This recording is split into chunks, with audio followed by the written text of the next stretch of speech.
The Pen and the Inkstand. In a poet's room, where his inkstand stood on the table, the remark was once made, "It is wonderful what can be brought out of an inkstand. What will come next? It is indeed wonderful." "Yes, certainly," said the inkstand to the pen, and to the other articles that stood on the table. "That's what I always say. It is wonderful and extraordinary what a number of things come out of me. It's quite incredible, and I really don't know what is coming next when that man dips his pen into me. One drop out of me is enough for half a page of paper. And what cannot half a page contain? From me, all the works of a poet are produced, all those imaginary characters whom people fancy they have known or met, all the deep feeling, the humor, and the vivid pictures of nature. I myself don't understand how it is, for I am not acquainted with nature, but it is certainly in me. From me have gone forth to the world those wonderful descriptions of troops of charming maidens and of brave knights on prancing steeds, of the halt and the blind, and I know not what more, for I assure you I never think of these things." "There you are right," said the pen, "for you don't think at all. If you did, you would see that you can only provide the means. You give the fluid that I may place upon the paper what dwells in me, and what I wish to bring to light. It is the pen that writes. No man doubts that. And, indeed, most people understand as much about poetry as an old inkstand." "You have had very little experience," replied the inkstand. "You have hardly been in service a week and are already half worn out. Do you imagine you are a poet? You are only a servant, and before you came I had many like you, some of the goose family and others of English manufacture. I know a quill pen as well as I know a steel one.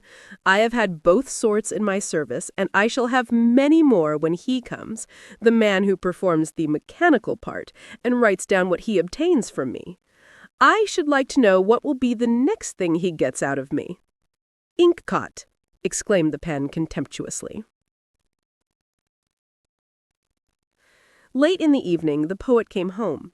He had been to a concert and had been quite enchanted with the admirable performance of a famous violin player whom he had heard there.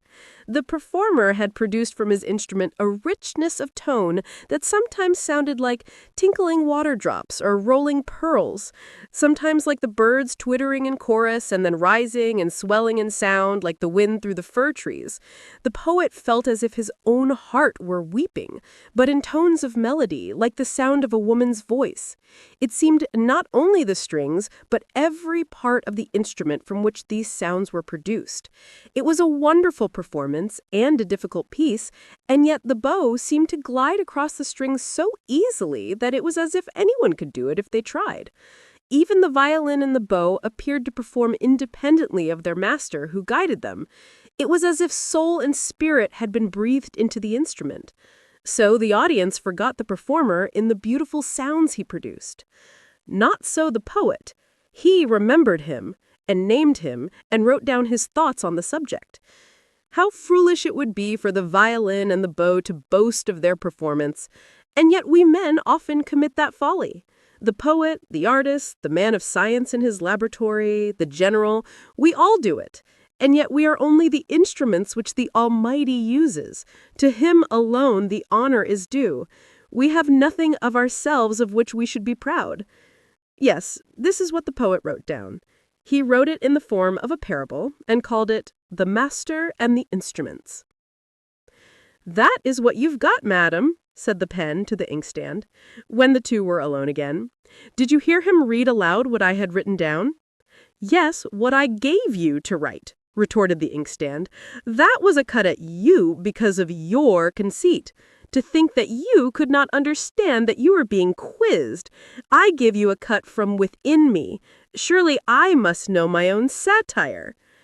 "Ink pitcher," cried the pen.